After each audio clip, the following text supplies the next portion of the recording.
It's DSA one UGA fan rants and opinions. Man, I ain't been on here in a minute. Just listening to some things that's been going on in college football world. Just got through listening to KB do his rant. Some folks really think Alabama, well, Nick Saban is looking kind of crazy right now because he getting a quarterback from Notre Dame. KB had quite a bit to say. Even Uncle Lou was saying a little bit on that as well. Me, I ain't even know what was going down until Uncle Lou said something about it. Then, to a degree, KB confirmed it. And maybe it is becoming true that Nick Saban is losing a step or so, or two, maybe three, whatever the case may be. But I was listening to Dog Nation the other day, and they was talking about how Bear Bryant, I mean not Bear Bryant, but Bear Alexander, excuse me, is leaving and going to USC. And one of his statements, or something he said in his statement, is that everybody want the bear. Well, yeah, everybody do want the bear, and every other highly rated, touted, scouted young man coming out of high school going into college. And that ain't no knock on him. That's just how he feel, which ain't bad. You're supposed to feel that way. And he probably wasn't getting the reps, and to my understanding, he really wasn't getting the reps. And some people say he was scared of the two up and coming players that could possibly take his spot. And I really don't believe it. I mean, if that comes out to be the case, okay, it is what it is. But I really don't believe that. I just look at it as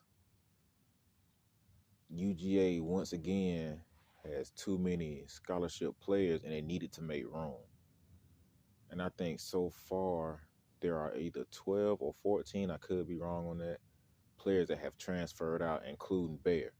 So, I mean, everybody's not going to get in. And then on top of that, I want to say Cash and the other player whose name escapes me right now, they're walk-ons, or at least one of them is a walk-on. So I mean, there's only so much room on an 85-man roster for people to either stay or leave or even get in. But then I was also thinking about the Deion Sanders situation, where 18 players have entered the transfer portal. Hurricane T2Y, you said 14. I've just seen again from another source, in their title was talking about it's 18 Colorado players are now gone. I'm not gonna say this is a bad thing. It just depends on how it's gonna look in Colorado.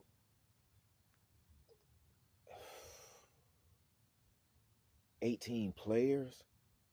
That's not going into the draft. That's going into the portal. Like, I'm wondering, what is Deion saying to these players, or what is he doing to make them leave? Is he being too tough?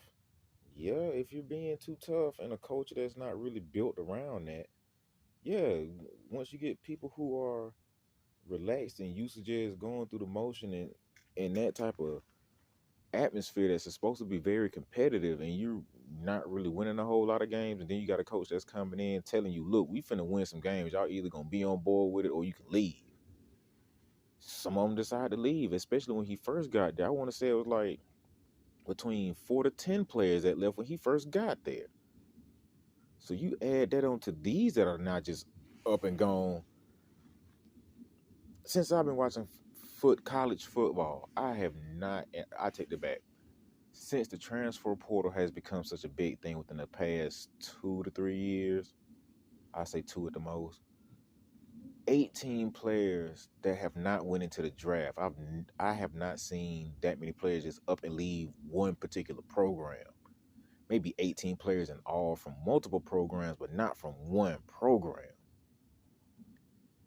And then I'm wondering what some of the Colorado sports media outlets are saying about this whole situation, because I haven't heard anything on it, or at least not as of late. But when Deion said he's coming in there to make a change, he is literally doing that. I mean, I don't expect them to do well. I don't. Some people might be thinking Colorado's gonna win. I say 9 games at the most. I give them 6 wins, 6 losses. I think they're gonna beat Washington State, Arizona,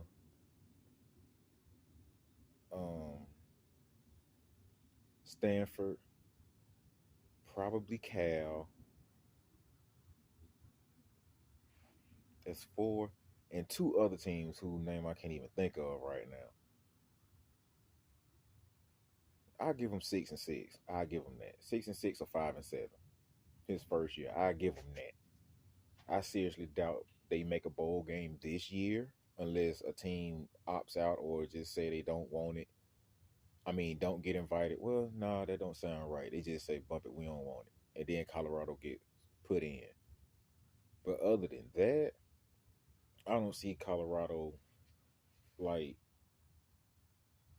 doing a whole lot that's gonna be noteworthy unless they knock off a team they're not supposed to knock off. Like let's say a Utah or USC or Oregon, Oregon State, Washington. If they knock off one of them, okay, yeah, that would be pretty huge, especially for Deion um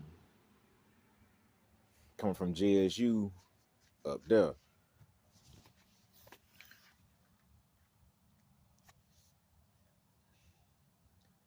Just looking at the Alabama situation, I don't even think it's really that bad.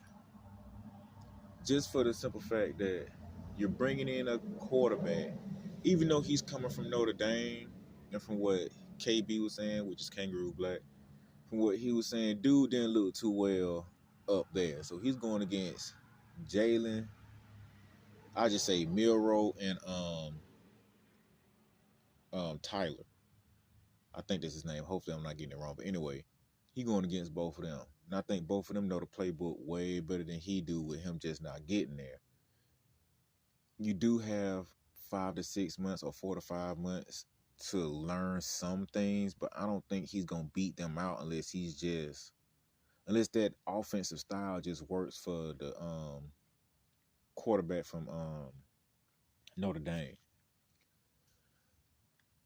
It's going This is just my guess. It's gonna look like Georgia and probably LSU again for the SEC championship.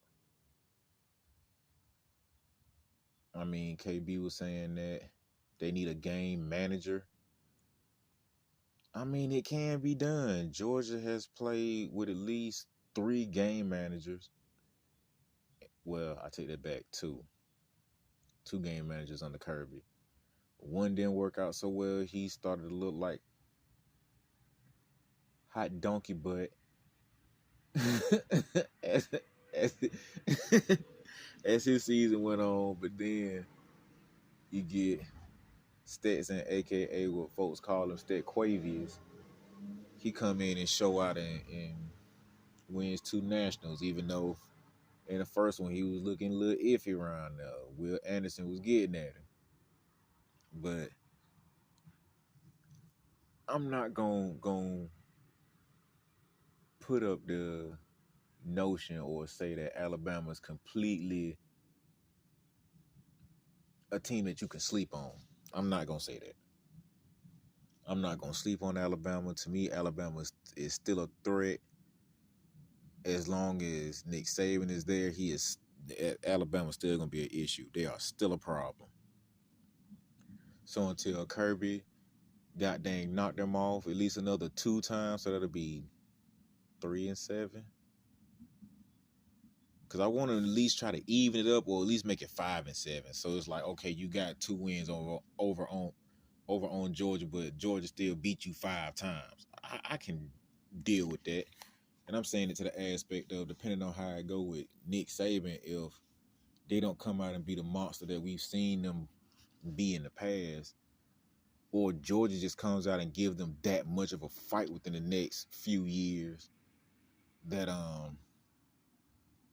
Georgia pulls off these upsets. Or Nick Saban's like, bump it, I'm going to give y'all 3 to 5